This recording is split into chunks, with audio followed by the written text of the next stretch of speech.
Hello everyone, welcome back to the next video. In this video I will show you how to get started with React 3 Fiber. Let's get started. So firstly, I have just created a Vite application, a React application using Vite. If you don't know, you can just search for Vite on Google and it will guide you how to create a Vite application using React template. But you can use whatever React.js framework if you want, like Next.js or Remix as well. It's up to you. So if you see my package.json first, I have installed few dependencies. Typically for this particular tutorial you only need React 3 Fiber as well as 3. Obviously this React and React DOM are by default comes with the Vite template, but you don't really need this React 3 Dre, Leva or R3F performance library. I will be creating tutorials on this later on, that's why I have installed it now only. But for now you can just install this React 3 Fiber as well as 3, and if you are using TypeScript like me, you also need to have this type/3 dependency inside your dev dependencies. Next, if you see inside my app.tsx, which is the starting point, all I have done inside apps.css, I have just added this particular CSS. I have removed everything else. And if you see app.tsx, I'm just taking a canvas. The canvas is coming from React 3 Fiber. It is not the HTML canvas. I think behind the scenes they are using HTML canvas, but here you can see I'm using the React 3 Fiber canvas. And here I have created a separate React component called experience. So here you can see this is a normal React component. I have added all these imports which I will use later on.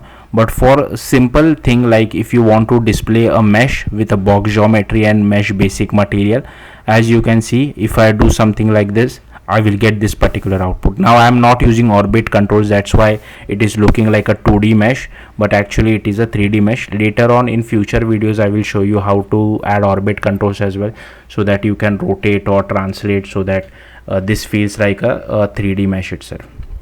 Okay, so this is simple. Next is, suppose if you want to change the position as well as rotation, you can use something like this. Here I am only changing the rotation X, but just like how we are changing the position, you can pass rotation as well. Or if you only want to change the rotation for x-axis, you can do something like this. So it's up to you. So if I want to change the rotation, I can also do something like this. 0.6 and 0.7, something like this. But for now I'll just keep things simple. I'll just do Control S, and here you can see this is how the output looks like. Now it looks a little bit of 3D. That's how you can change the position and rotation. Next is with the group. So suppose if you have multiple mesh, you can add them in a single group. So here I'm using the group. Again, you don't really need to import this. React 3 Fiber is smart enough to understand. So here I'm using a mesh box geometry, mesh basic material, similarly mesh sphere geometry, mesh basic material. And if I save this, here you can see I'm able to see something like this. Now the first one, box geometry, is hidden because they are in the same position. Maybe I can do something like this. Hopefully this should fix it. So here you can see we are able to see both of this. Okay. Then comes again, like I have shown you this already, then is the rotation part, rotation as well as scale. And here we are passing torus knot geometry as well as mesh normal material, and here you can see this is how the output looks like. Now coming to the interesting part. So what I'll do is that I'll just uncomment this particular thing. Okay, and I will go at the very top. Here I will add a cube reference use ref hook. Okay, and this use frame will be called every frame per second. So I'm rotating the cube every frame per second. So we don't have to use that request windows animation frame, something like that, right? This internally handles this for us, and we don't need to pass an array as well, because we need to run this every frame per second. So in use effect we pass an empty array, right? We don't need to pass this over here inside use frame. So first I'm taking directional light.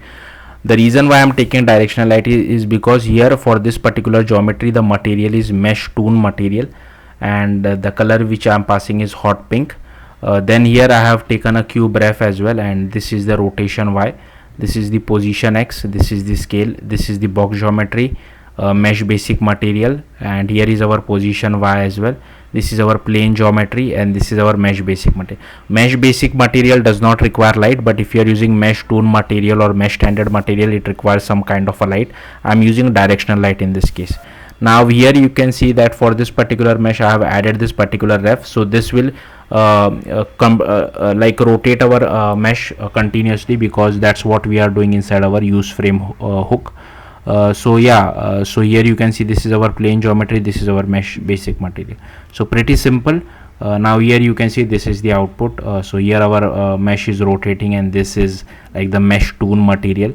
If you remove the directional light, then the basically the texture disappears.